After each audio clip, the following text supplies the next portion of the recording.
Hi. Oh, hi.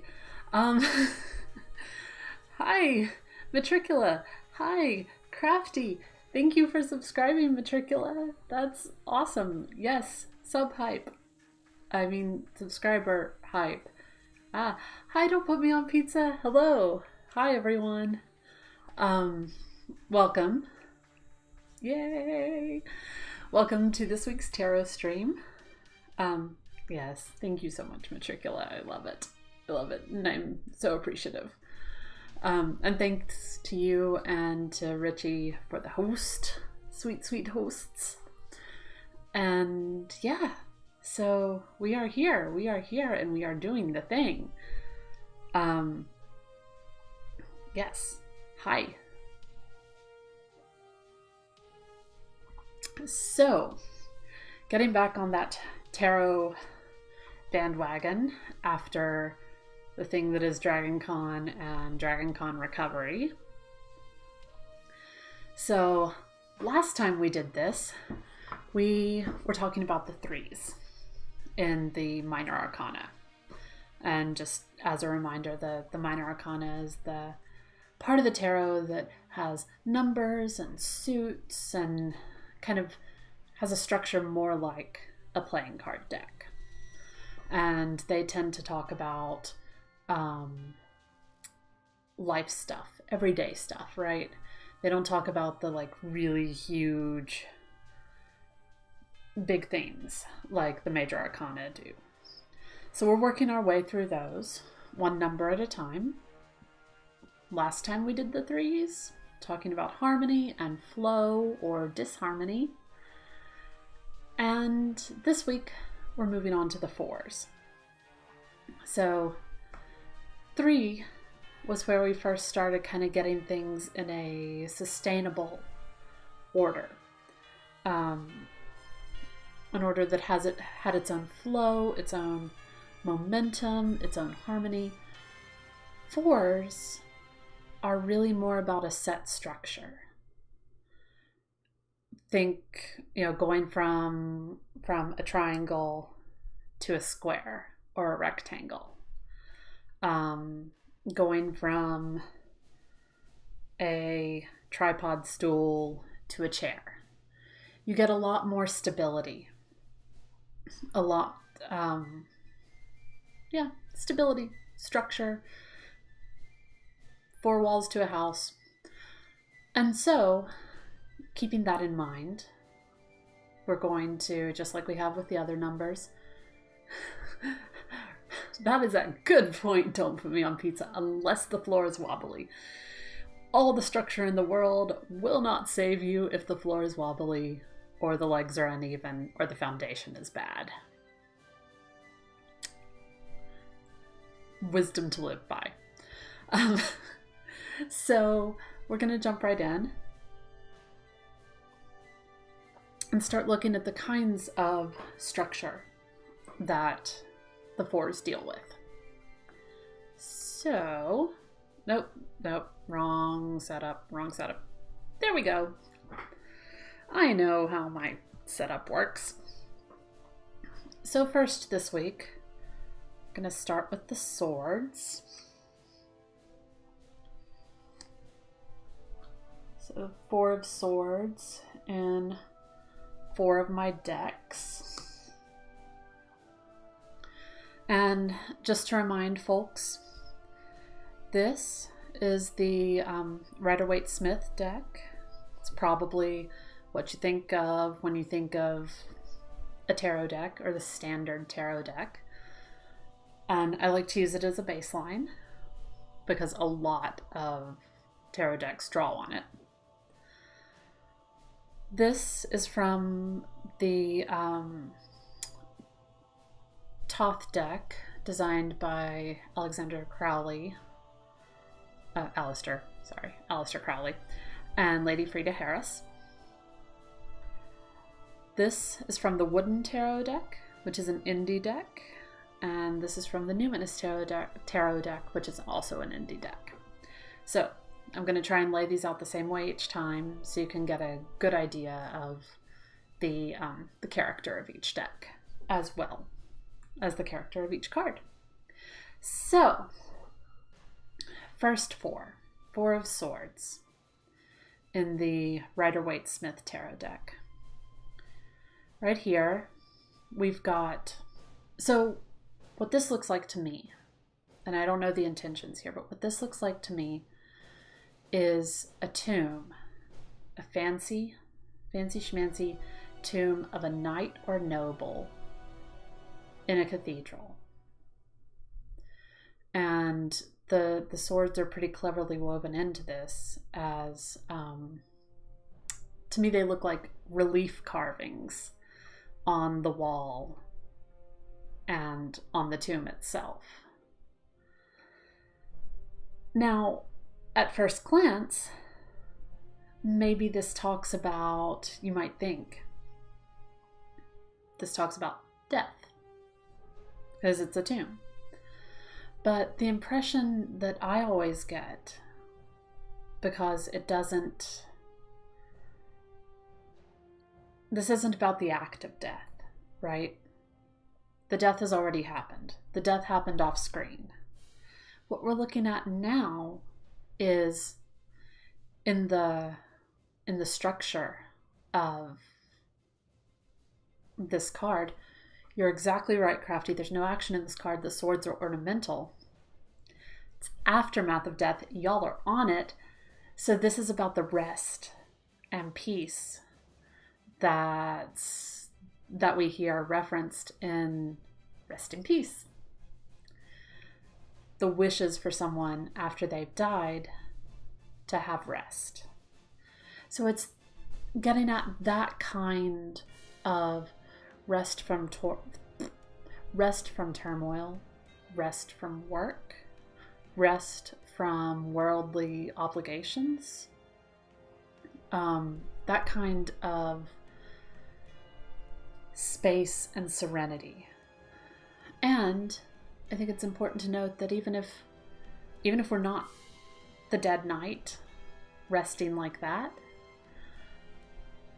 a cathedral or a church, doesn't have to be a cathedral. I don't know if the bishop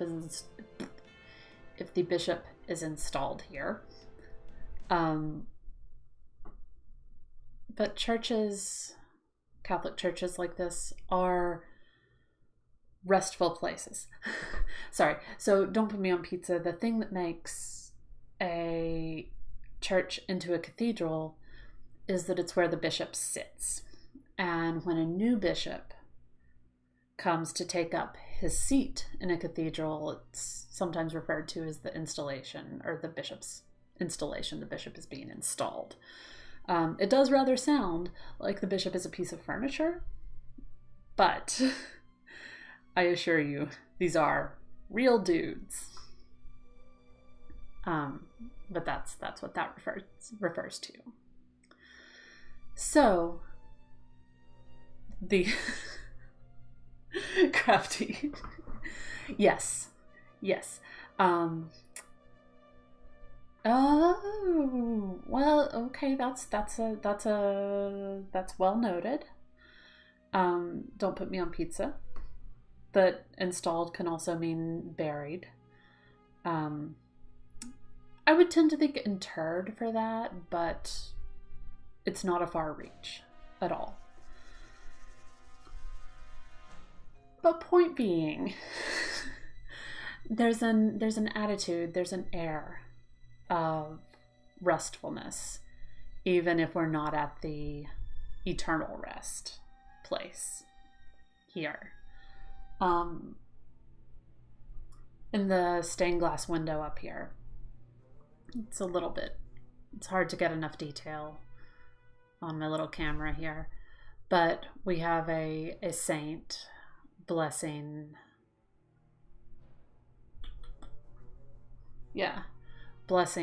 someone who looks like kind of a typically depicted peasant.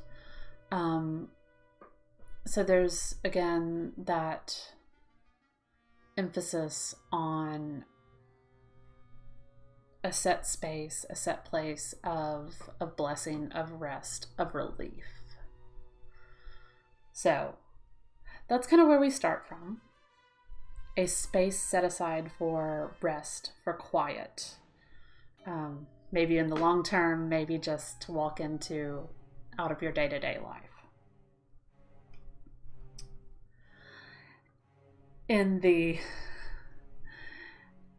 Thoth deck, this is the Four of Swords. You can see, or maybe you can't. Let's see if we can get enough. There's the background, some of these gold lines kind of resolve themselves into pinwheel shapes because swords are associated with air, right? So we have pinwheels. And then we have these four swords all pointing toward the center, meeting at the point. So four swords meeting. Again, they're not crossed. They are meeting in the flower or on top of the flower. They're not ripping the flower apart like in the three, right? So there's no violence going on here, like Crafty noted in the last card. The swords, right, lots of balance and symmetry, no violence, no action. The keyword here, which is still blurry, is truce. Truce. Yeah, don't put me on pizza. It can be really helpful to look at, or interesting. Sometimes it's helpful, sometimes it's but it can be really interesting to look at the progression of one suit from ace to 10 and the way that it evolves and changes. I forget if this deck has the Rider-Waite-Smith imagery. Well, it kind of draws on it because in this deck, the Three of Swords is ripping apart a flower. Not stabbing a heart, but ripping apart a flower, which is a similar thing. Yeah. So, for me, the big thing about this card is the keyword, the truce. It ties, so in some ways the Rider-Waite-Smith card implies a longer, more protracted rest, right? Whereas truce says that these swords aren't necessarily ornamental, but they're paused. They've agreed not to do violence. They've agreed to kind of come together on equal terms for a defined period of time. Got this very bounded space here in the middle. Defined period of time and under a defined set of circumstances. Stream elements. I meant to turn that notification off. Ignore that, y'all, obviously. So it's temporary. It's an intentional and temporary piece. An intentional and temporary break or rest. And I think that's really important. That's become a really important aspect of this card in general for me. And even with the Rider-Waite-Smith, if we're not the guy in the tomb, then all we can do is visit the church, visit this space of peace and rest, take a moment from our daily lives, and then return. So it's a defined moment. Intentional, planned, with bargains and conditions to be made and met. Moving on, the wooden tarot deck, the Four of Plumes, shows a birdie apparently falling, or kind of looks like the bird is falling, shedding 4 feathers. To some extent, this kind of evokes the death imagery of the Waite Smith deck. And this one feels sadder to me and less controlled. Falling or already dead, Pizza. Your guess is as good as mine.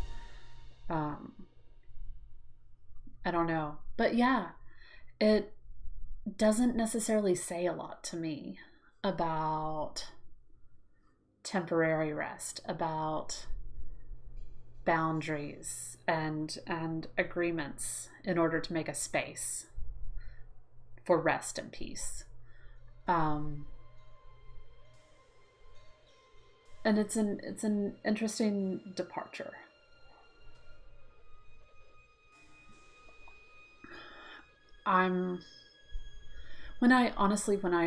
When this card comes up in a reading, I tend to do the mental concordance and call up these.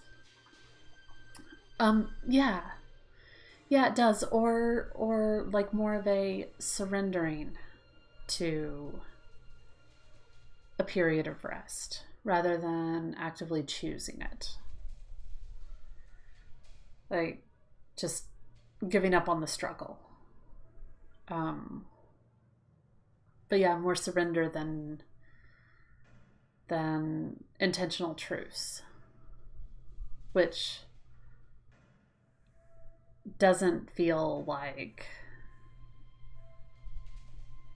the same kind of approach to rest. But you're right, Pizza. It leaves me with more questions than direction. Giving up on the struggle kind of reminds me of an article I read recently. Good article, interesting article, or like hold your nose and scream in the margins at it. About the 2, 3, 4s in the context of LGBT plus people.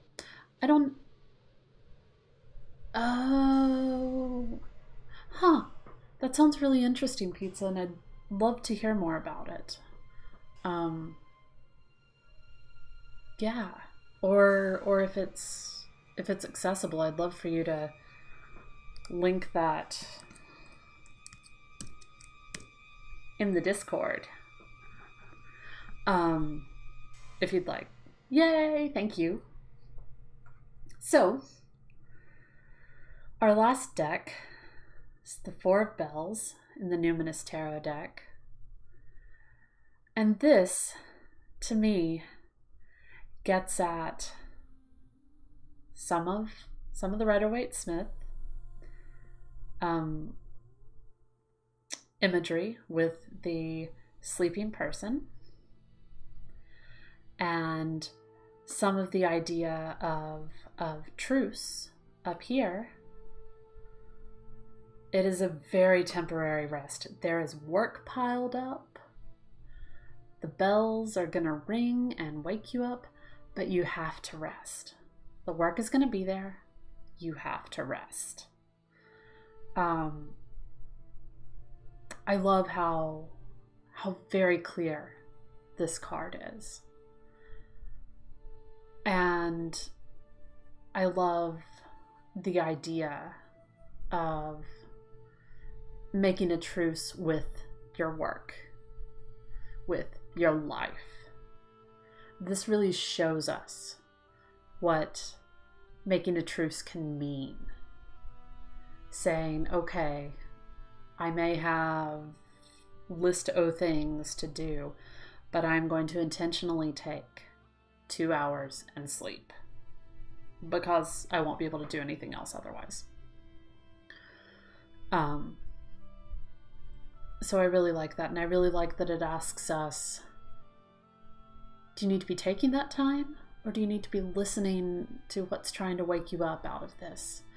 Because one of the things that comes up for me particularly with this one that's explicitly about truce, but also somewhat here, is that sometimes the bargains we make, the compromises, the rules we operate under in order to make a truce with ourselves or with other people, in order to stop the fighting, stop the conflict for long enough to get our breath, to get our feet under us. If those go on too long, if those are not as temporary as we mean for them to be, that can be harmful. We can find ourselves locked into bargains, into compromises, into truces that aren't where we want to be. I like to keep that perspective in mind too. So, Four of Swords, starting out. Going to move on to the Four of Pentacles or Earth, or discs, or coins. All right, so starting with the Rider-Waite-Smith again. Four of Pentacles, and again, I'm sorry, this blurry, a little blurry. We've got a king or other noble crowned person sitting on his throne in front of his city, hoarding, holding on, grasping at his wealth. Two coins under the feet, one in the arms, one on the head. Yes, pizza, surrounded by money, and consumed with the protecting of it, consumed with the protecting of resources. Now, maybe, he's doing this in good faith, trying to protect the city's resources, right? Because you only have so much money, and the city needs a lot of things. Or maybe he's hoarding the resources that should be put to use for the whole city. This card, so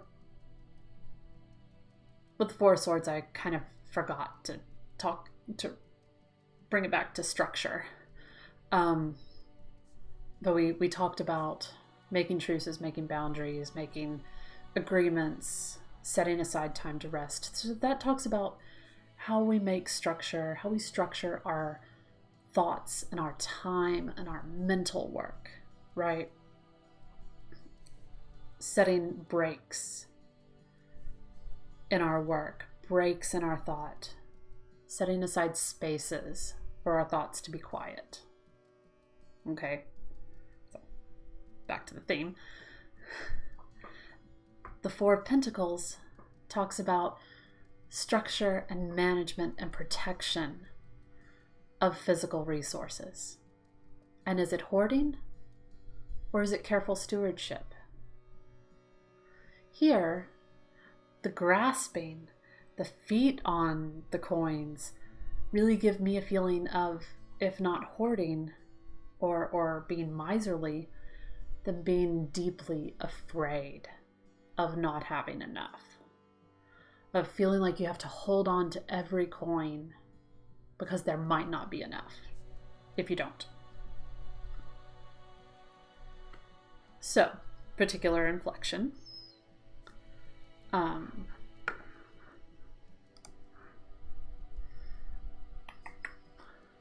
In the Thoth deck, get a very different structure. If you can see, we've got kind of the four towers, four corners of what looks to me like a walled city or fortress, surrounded by a moat, with a bridge out and another road on the other side. And so this one, in particular, feels like it's about protection and defense. The four corners are the four discs, the four symbols on the card. And therefore looking out, therefore defending, therefore protecting all that's inside. So this is about building something that lasts. The key word on this card is power. And it's the power of strong foundations, the power of a safe, of a bank, of a vault, of a castle, of something that defends everything that's inside it just by being what it is, that keeps other things out. And this can be a little hoardy, a little fear-driven too, right? We build castles because we're afraid of the barbarian hordes coming and taking what we have, or the next country over, whatever. But it doesn't feel as explicitly fear-driven and grasping as this interpretation. So, continuing on with structures of protection. Right, pizza, right. Walls are built to keep things in, and/or, I would say, to keep things out. I think this card in particular is about both. Protecting what's in here and controlling access, and keeping out harmful things. So, the wooden tarot, the Four of Bones here shows us 4 ribs. And ribs, as bones go, ribs are like our walls, right? Our chest walls. They are what's between some of our most vital organs and the outside world. They're what keep our shape and space for our lungs, for our heart. They're our defensive structures. So this also draws on the protection of resources, protection of some of our most valuable resources. But it doesn't have the same out of fear, out of hoarding implication that the previous two did. This is just about safety. This is just about physical safety being built in a way that'll last. And it is about keeping the heart and lungs in and keeping the spear points or animal claws or whatever it is out. But there's no hostility here. No fear. Just good, safe structures.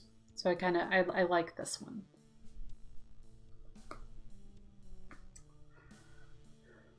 So, last of all, the Four of Tomes in the Numinous deck. We've got 4 really beautiful, they look really expensive, really rare and precious books locked up in a glass cabinet. They're laying on some kind of fabric. They're clearly beautifully maintained and treasured. Right, pizza? Why are they locked away? Probably because they're precious and rare. Maybe the archivist locked them away to make sure that people didn't put their grubby fingers all over them. Or maybe the magician locked them away because they're powerful, because he doesn't want people misusing them. Or maybe they're locked away by someone who's scared that if they take them out, they're going to ruin them. So these books don't do anyone any good, as beautiful as they are. They don't do anyone much good sitting here in the case. The question that this card always asks me is, when do you open up the case?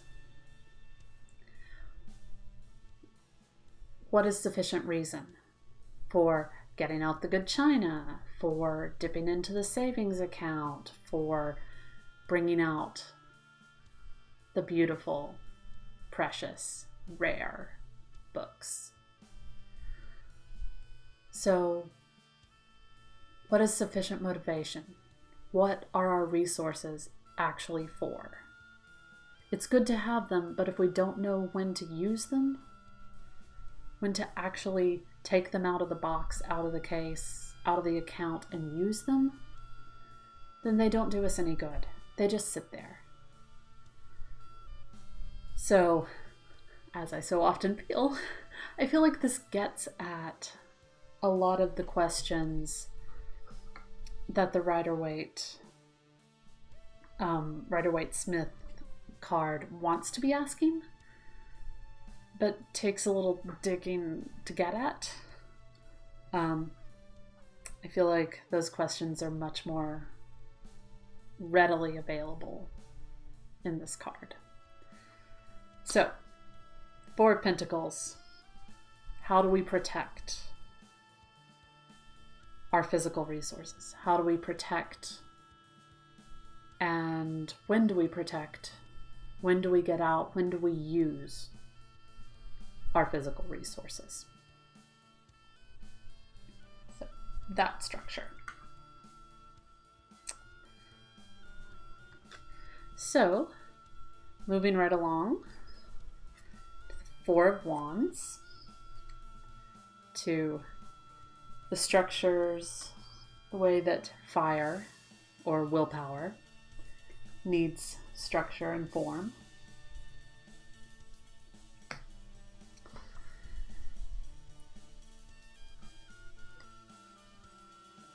The Rider-Waite Smith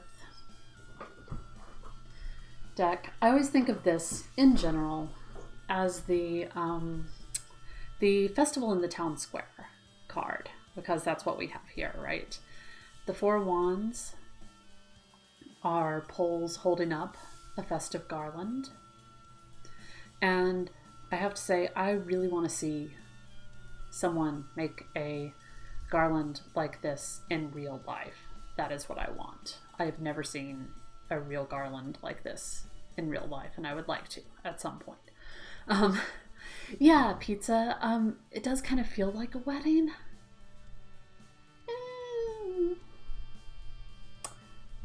I'm not sure it is. I don't know. But it's clearly a defined celebration. A festival of some sort.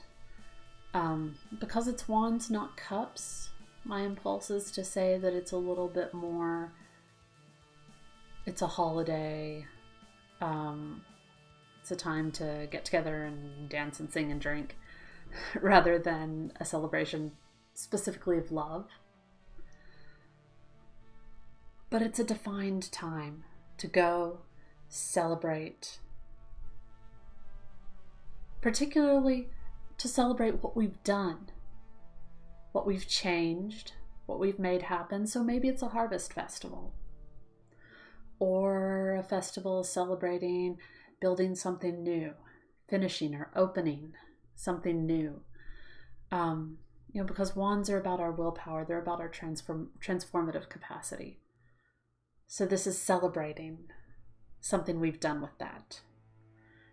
Maybe it's not the end-all be-all, but some project has been completed, some stage, some milestone has been hit and is worthy of celebrating. Getting together, making a space and time to celebrate.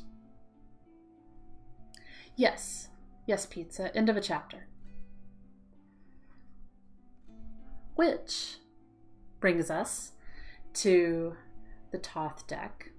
And the key word here is completion. Not ultimate completion, but like you were saying, pizza, at the end of a chapter. Completion of a stage. Completion of a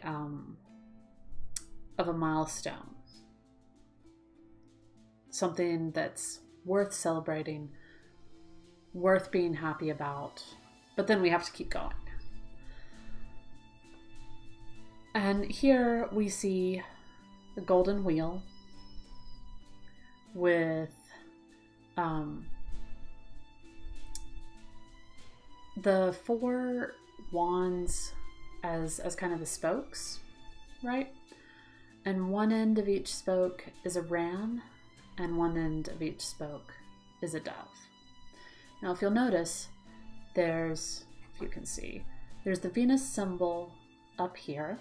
And Venus is canonically associated with doves. And the symbol for Aries down here. So, rams. And the two of those together, the willpower, the driving force of the ram, combined with the peacefulness, the associations with love that the dove has, very much get at this feeling for me, right? The feeling of this card, the feeling that our will has brought us to this place, and now we can breathe.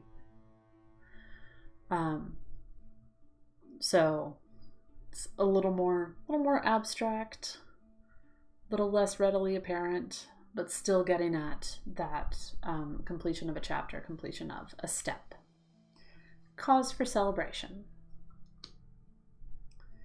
In the wooden tarot, the 4 of stones draws more on the Rider-Waite-Smith deck than many of the minor arcana cards in this deck do.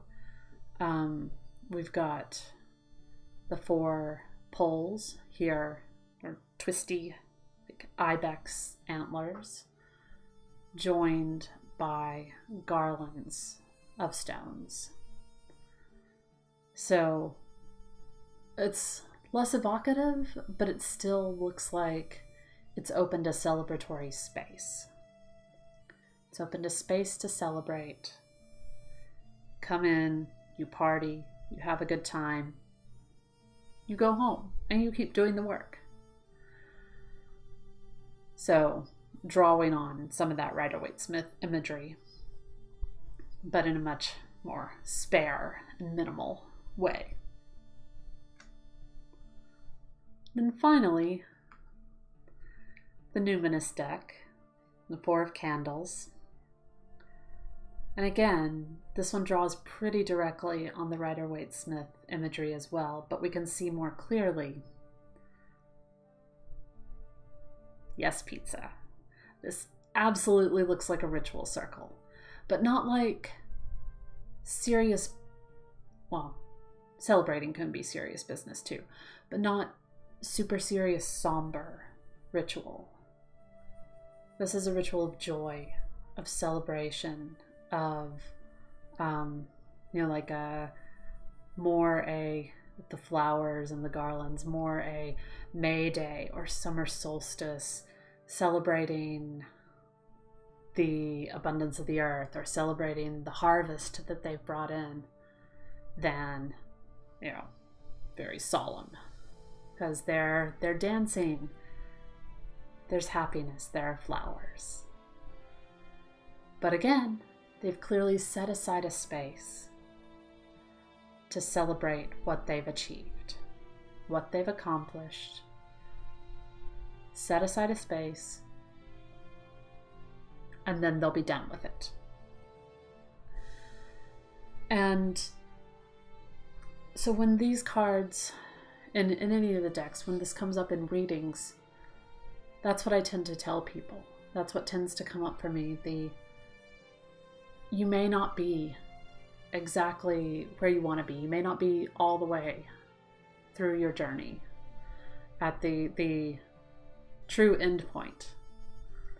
But have you stopped to think about the cool shit you've done? Have you stopped to take time to value the steps you've taken? Have you stopped to make space to celebrate with your friends? To give thanks and affirm that, hey, you were effective. You made progress. You did a thing. And that's valuable. So that's the kind of structure we're looking at here. Making space to celebrate the actions of the will. Don't put me on pizza. Are you having thoughts? All three of these so far kind of feel like they're about stopping. Yes. So, one of threes were about movement in a way. Added stability, but like harmony and flow, right? A stable structure, mostly, but a fluid one to some extent. At the 4, we get a much more rigid structure. Whether it's temporary or a little more, tries to be a little more permanent, like with the pentacles and the discs. The 4s make something more rigid, more stable, unmovable. And so you're very right. And I think that says something about putting structures into place. Not always. Flexible structures are possible, but I think that in general, when we codify a structure, then we're marking out boundaries. And that usually involves some kind of stopping, or some kind of pausing, or some kind of movement. Stopped, less movement. Yeah. So let's go to Cups and see if the pattern holds. So the 4 of Cups.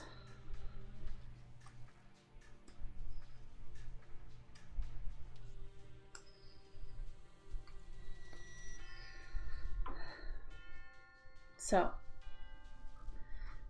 Rider-Waite-Smith, 4 of Cups.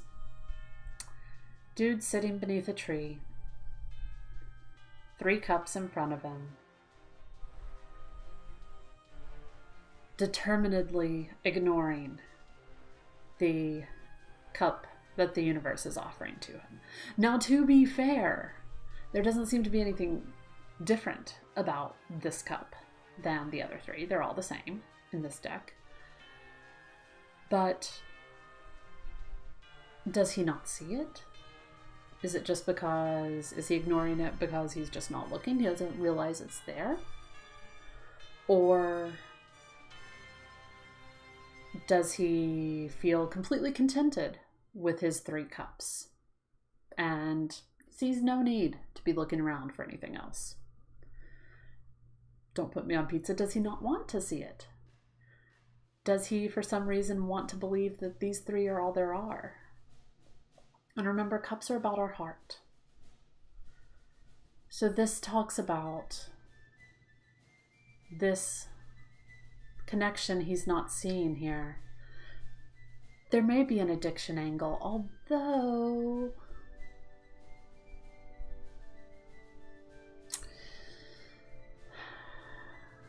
pizza, honestly, and I'd love to hear your thoughts on it, but for me, if he were grasping after more cups and more cups and more cups, that would feel more like addiction to me.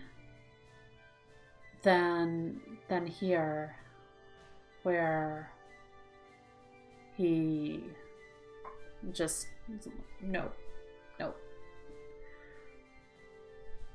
So here, this says to me there's an unwillingness to connect, to be open to new connections and possibilities. Yeah, that makes more sense. Maybe the aftermath of addiction, I'm clean, I don't need this. That makes more sense to me. Pizza, yeah. Because there are reasons. If one of the things that this person used to get their fulfillment from was, say, alcohol, and now they have a good friend group, a spiritual community, a fulfilling job, and they're clean, this may talk about turning their back, not needing to look around for anything else to fulfill them, that 3 is enough. But again, it could also be about being so jaded with current connections that they're not even looking. They don't even think there's anything else out there.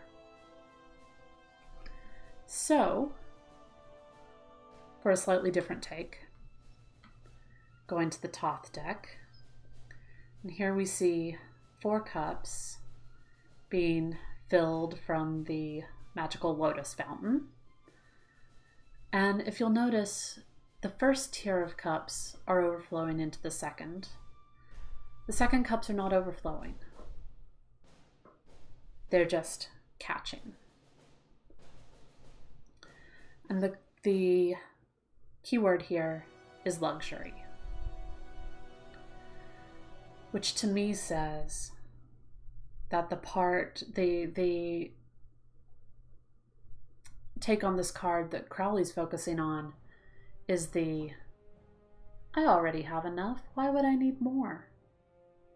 I have so much. There couldn't possibly be anything else for me. So, luxury. I have all I need. I don't have to reach. I don't have to stretch. I don't have to go anywhere to be filled, to be fulfilled. Why would I put out the work? Got it all. That kind of, not even really contentment, but almost being jaded, thinking that there's no way it could possibly be better. No way that anything else could possibly be more what you need. Or that you could need anything else. You're fine. Everything's fine. Why would you need more connections? Got it. Lap of luxury. So, similarly, in the wooden tarot deck, Crafty, what was Crowley's objective with the deck? That's a good question. And I have not studied enough about Crowley and, well, okay, now that's a good question. Why make your own deck when there are decks out there? Okay, that puts it in a different light for me. So when Crowley was making this deck, the only decks that were really readily accessible were the Rider-Waite-Smith. Pizza, I think that's probably part of it. But the Rider-Waite-Smith deck and the much older, much more traditional Marseille deck, which is one of the originals with which the 15th, 16th century game of trumps, game of tarot was played, and where the divination with it began. So those were kind of the only 2 varieties, to my understanding. And Crowley puts a lot more, let's see. So Crowley had Lady Frida Harris. If you can see there, it's, I believe, Cancer, the sign for Cancer. He puts a lot more. So I explain what I see, but there's a whole deep level of symbolism for each card. Going with Crowley's own theories, his own structures. And so, yes, like Pizza said, it was a deck to suit his beliefs, his particular esoteric vision. Yes, crafty. Yeah, right. The Marseille deck, to my understanding, was used for divination, but it began as a playing card deck. I mean, other kinds of card decks were also used for divination, like playing card decks, or the varietals that I don't know a whole lot about. But cartomancy is not limited to tarot. And yeah, the practice of reading with the Marseille deck predates the Rider-Waite-Smith. So I hope that was helpful, Crafty. Yeah. Pizza, the Rider-Waite-Smith deck was the first tarot deck designed or intended for divination. Yeah. That's my understanding. Again, I'm not a tarot historian. I know, just enough to be dangerous. So yeah, there's a lot more to learn and know about the Thoth deck that I just don't, because I don't necessarily find that it helps me use it as a tool for pastoral care, as a tool for spiritual care, as a divinatory tool. If I were using it more for contemplation, if I were using it more as a learning tool to get into Crowley's structures and worldview, then I would absolutely want to study up on it more. But for my purposes, I find the artwork evocative enough that I tend to run with what it says to me rather than carrying around the whole huge depth of meaning to it. Anyway, right. So, 4 of Blooms. Stream elements, I swear I'm going to remember to disable you from before the next tarot stream. Sorry, y'all. The 4 of Blooms show here is just the 1 rosebud. To me, it looks kind of dry, like it's been drying for a while. It's not really vivid red. And it's not fully bloomed, right? It's still tightly curled in on itself. It's still very contained. So I feel like this gets at the cutting yourself off from new connections aspect of the card. The, oh, I have all I need. Why would I open myself up? Why would I take something else to myself? I have my heart's walls up. I have my structures. I'm fine. My emotional structures are just like they need to be, and I can't risk any disturbance. So, Pizza, bringing it back to the 4s these structures kind of designating a pause or a stop. Stopping yourself from growing or reaching out emotionally. Because you've set a vision of what your heart's about, what your heart can do, what you want for your heart, and you're not looking beyond that. So yeah, I think the pattern holds here.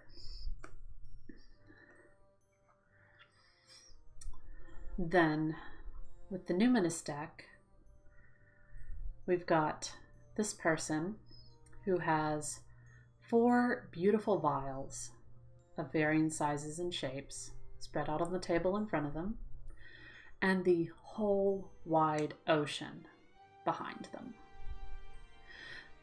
Now, this person is not looking at either the vials or the ocean. Neither. Staring off into the distance. And for me, this really gets at the I'm bored, I'm jaded, and or I'm afraid to connect because I'm afraid I'll be disappointed. I'm afraid to chance it. So I'm just going to stay bored. I'm just going to stay cynical and jaded because that's safer. Now, it really might be that this person is temporarily lost in thought or coping with something. Pizza, say, this has kind of stopped me in my tracks right now. Oh. Do you wanna say more about that? You obviously don't have to, but if you want to say more about that, you're welcome to. You're also welcome to. Totally okay. Totally all right. I hope it's helpful, and you're welcome to ping me on the Discord, either in my channel or the support channel, or DM me if you do want to say more about it. Absolutely. But yeah.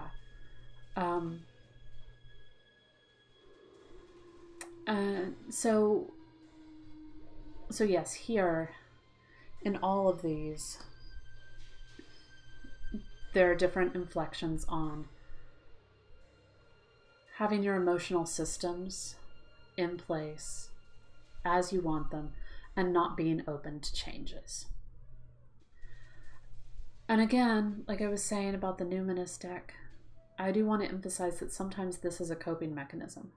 Sometimes this is something necessary to get you through, get you over, get you past a really hard time. In one of the readings I was doing for someone at the bar the other night, it showed up kind of like that, and with the inflection of, I need to protect myself right now. I need this strong emotional structure, something that I can rely on, very clear boundaries. I need to believe that I have enough, or I need to give myself permission not to engage right now so that I can be with myself, so that I can heal. So just like everything else, this can be a helpful thing and it can be a hurtful thing. So, gotten through all the suits, all the 4s. Does anyone else have questions or comments or thoughts before we work on wrapping up?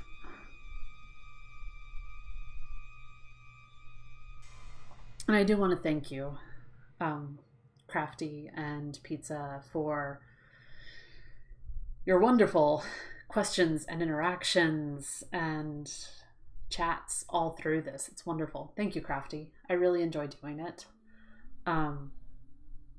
It's always neat when I articulate something that I hadn't quite put into words before, and I'm like, oh, I learned something tonight too. Yeah, pizza, that's totally okay. I'm happy to, I may or may not know the answer, but I would love to hear the question. So I'm kind of flying by the seat of my pants on this series. So if you have questions or feedback, kind of feel a reason to the order that you chose to present the cards. Do you mean the order I presented the suits tonight? Or the fact that I'm going from ace to 10? Because there are kind of reasons behind both of those. But yeah, so I mean, I'm going ace to 10 because, oh, I auto mod. I don't know why you modded that. The Rider-Waite Smith is very traditional. The Toth is an alternative view. The Wooden Tarot is much more agile in interpretation. And the Numinous... So, you're absolutely correct that I always start with the Rider-Waite Smith because it's kind of a baseline. It's what most people know, if they know any tarot, and it looks, even if you don't know the deck, it looks like what a lot of people expect from a tarot deck. And the Toth is, yeah, it's an alternate viewpoint, but it's still very evocative. It's got a lot going on, a lot of meaning going on. And then the Wooden Tarot, yeah, it is kind of agile in interpretation, or it's so minimal that it's a little bit harder to dig into. And I think it benefits from having the background of the Rider-Waite Smith interpretation of the card and the Toth interpretation of the card before we get there, so that if there's not a lot to work with in the card itself, we can pull on the other contexts. I hadn't thought about the Numinous Tarot being Rider-Waite Smith-like. I had mainly chosen to put that one last, partially because it's my favorite, and partially because, which is related to it being my favorite, which, don't tell any of my clients at the bar that I have an actual favorite, because I make them choose their own deck, and I believe strongly that that goes well. But I also put the Numinous deck last because to me it so clearly asks us questions, and to me it's a good jumping off point for summing up what the card kind of as a whole is about. It's also much easier to bring it to the real world applications, partially because of the way the art's done. Well, a lot because of the way the art's done. Not just because it depicts real world applications, but because it does bring up questions which can help us apply. So yes, there is a method, and that's roughly why. But yeah, much more modern, and that helps. Much more detailed, less abstract symbol for a thing. Like, you have to know what the flower is in the Rider-Waite Smith deck to know why it's there. And much more readily accessible narrative, but still really rich, really, really rich. So yeah, so much love for my Numinous deck. So much. Also, I kind of like following the progression from stodgy white dudes who got ladies to do their art for them to indie deck by a dude to awesome, warm, inclusive deck by a trans NB witch type. So I like that progression too.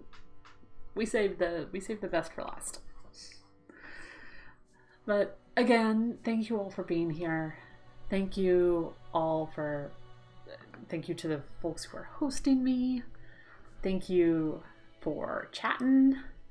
It was wonderful. We're gonna go over to Rehow 2, and thank you, Crafty. If you want to raid with us, please do. Tiny tarot divination raid. Maybe I can copy my own raid call. I do this every time. One of these days I will figure this out.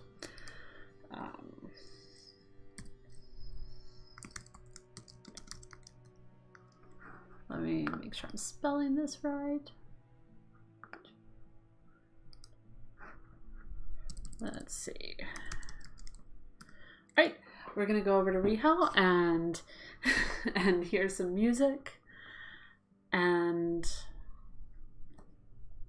I will hopefully see y'all next week for stories and conflict in the fives.